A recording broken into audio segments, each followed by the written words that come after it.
Endi mustahab ismlar, qaysi ismlar chiroyli hisoblanadi? Payg'ambarimiz sahih hadisda, Imom Muslimning sahihlarida keltirgan aytadilar, "Xoyrul asma'i Abdulloh va Abdurrahman." Ismlarning yaxshisi Abdulloh va Abdurrahman. Bu mutlaq afzal ismlar. Chunki payg'ambarimiz xoslab aytgan shu ikkita ism.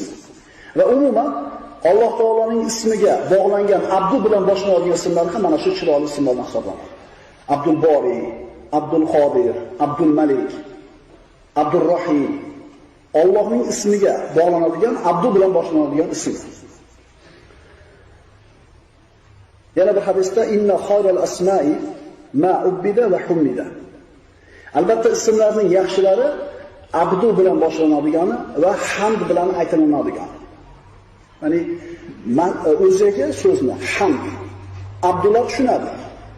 Endi 3 ta hamd ati bor: Ahmad, Muhammad, Mahmud.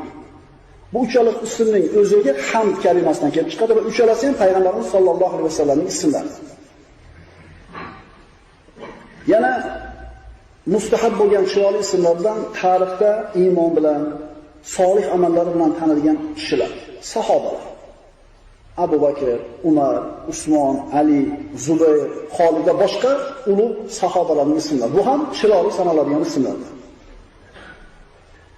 Yana mustahab bo'lgan ismlardan Nabiy sollallohu alayhi vasallamning ahli baytining a'zolarining ismlari, oilasining a'zolarining ismlari. Chunki mana shu insonlarni yaxshi ko'rganligimizdan qo'yamiz ismlarini.